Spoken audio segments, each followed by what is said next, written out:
Hello guys, ఎలా ఉన్నారు? బాగున్నారా? సో నేనైతే చాలా బాగున్నాను. సో వీడియోస్ గ్యాప్ వస్తుంది.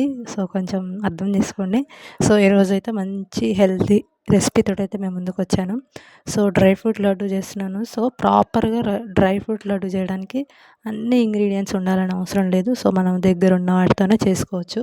సో నేను చూపిస్తున్న ఇంగ్రీడియంట్స్లో అన్నీ మంచిగా చిన్న చిన్న ముక్కల్లో కట్ చేసుకొని నేతిలో ఫ్రై చేసుకొని ఒక్కొక్కటిగా ఫ్రై చేసుకున్న తర్వాత బౌల్లో ఒక్కొక్కటిగా వేసుకొని, సో మీ టేస్ట్కి తగ్గట్టు ఖర్జూరాలు తీసుకొని, సో అవి కూడా అందులో ఉన్న సీడ్స్ తీసేసి మంచిగా అలా ముద్దలాగా అయిందాక ఫ్రై చేసుకొని మంచిగా మిక్స్ చేసుకొని ఉండలు చేసుకుంటే డ్రై ఫ్రూట్స్ లడ్డు హెల్దీగా అసలు మంచిగా తినొచ్చు గాయస్. నేను మెయిన్ మా బాబుకి బ్లడ్ లేదని సో ఈ డ్రై ఫ్రూట్ అయితే చేశాను. సో ఫస్ట్ టైం చేసిన సో మస్తు వచ్చింది. సో ఈ వీడియో మీకు ఎలా అనిపించిందో లైక్ చేయండి, షేర్ చేయండి, అలాగే కమెంట్ కూడా చేయండి.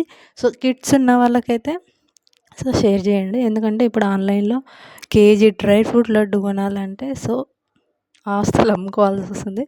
సో ఇంట్లో సింపుల్గా మీకు వచ్చినట్టే చేసుకోండి, ఓకేనా? సో ఈ ప్రాసెస్లో చేశారంటే ఎక్కువ రిస్కే ఉండదు. సో మీకు నచ్చింది అనుకుంటున్నా.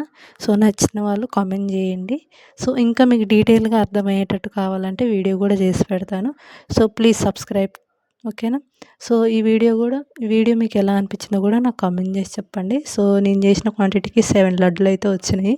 సో చాలా బాగా వచ్చినాయి. సో ఈ వీడియో మీకు నచ్చితే లైక్ చేయండి, షేర్ చేయండి, సబ్స్క్రైబ్ చేసుకోండి. Thank you for watching. Thank you guys.